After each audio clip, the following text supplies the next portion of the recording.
Hi hello வணக்கம். கலையின் காமெடியில் இன்று ஒரு பையனை கடத்தி வச்சுக்கிட்டு கடத்தல்காரன் கால் பண்ணுறோம். ஹலோ சார், நான் உங்கள் பையனை கடத்தி வச்சுருக்கேன். ஐயோ, கிட்னாப்பா? யாருப்பா நீ? மரியாதையாக நான் சொல்கிற இடத்துக்கு 10 லட்ச ரூபா பணத்தோடு வாங்க.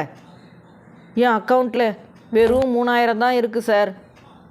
என்னங்க, காலையில் நான் காய்கறி வாங்கணுன்னு 100 ரூபா காசு கேட்டதுக்கு என்கிட்ட 10 பைசா கூட இல்லைன்னு சொன்னீங்க.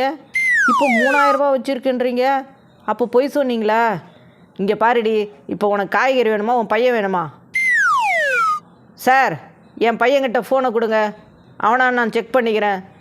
அப்பா, எனக்கு ஐஃபோன் வாங்கி தந்தால் தான் வீட்டுக்கு வருவேன், இல்லைன்னா கிட்னாப் பண்ண இந்த அங்கிள் கூடவே இருந்துருவேன். டேய் எருமை எருமை. இங்கே பாருங்கள் சார், 5 லட்ச ரூபா பணத்தோடு வரீங்க. 5 லட்சமா? முதல்ல 10 லட்சம் கேட்டேன். அது அப்போது நீங்களே ஒரு பிச்சைக்கார குடும்பமாக இருக்கீங்க. உங்ககிட்ட போய் எங்கே 10 லட்சம் வாங்கிறது? ஏங்க, ஃபோனை என்கிட்ட கொடுங்க, நான் பேசுகிறேன்.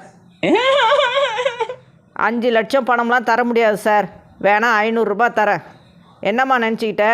நான் ஒன்றும் காய்கறி வியாபாரம் பண்ணல. உன் பையன் வேணுமா வேணாமா? என்னம்மா பேசுகிற? இங்கே பாருங்கள் சார், எனக்கு இன்னும் கூட 2 பசங்க இருக்காங்க. போனால் போதுன்னு விட்டுட்டு போயிடுவேன். ஆமாம், சொல்லிட்டேன். அம்மா என்னம்மா சொல்கிற நீ? ஆமாம், வேணா நீயே வச்சுக்கோ. ஐயோ, என்னடா உங்கள் அம்மா இப்படி சொல்கிறாங்க? ஆமாம் அங்கிள், எனக்கு எங்கள் வீட்டில் அவ்வளோதான் மதிப்பு. இங்கே பாருமா, 5 லட்ச ரூபா அதெல்லாம் முடியாது சார். ஃபைனலாக 550 ரூபா தரேன். ஓகே, அதுக்கு மேலே ஒரு பைசா கூட தர முடியாது. ஜிபே இருக்கா? அனுப்புகிறேன், ஃபோனை வைங்க. அங்கிள், ஒரு 6 லட்சமாக கேளுங்களேன். 1 லட்சம் எனக்கு கொடுத்துருங்க. ஐஃபோன் வாங்கணும். முறைக்காதீங்க அங்கிள், என் கேர்ள் ஃப்ரெண்டுக்கு.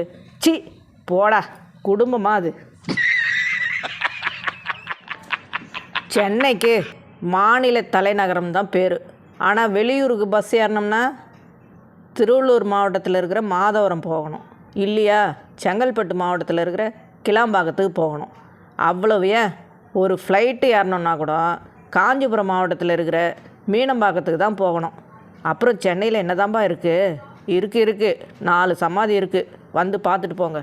அட ஆமாம்ல, சிரிச்சிட்டே இருங்க, சந்தோஷமாக இருங்க. மீண்டும் நாளை சந்திப்போம். நன்றி, வணக்கம்.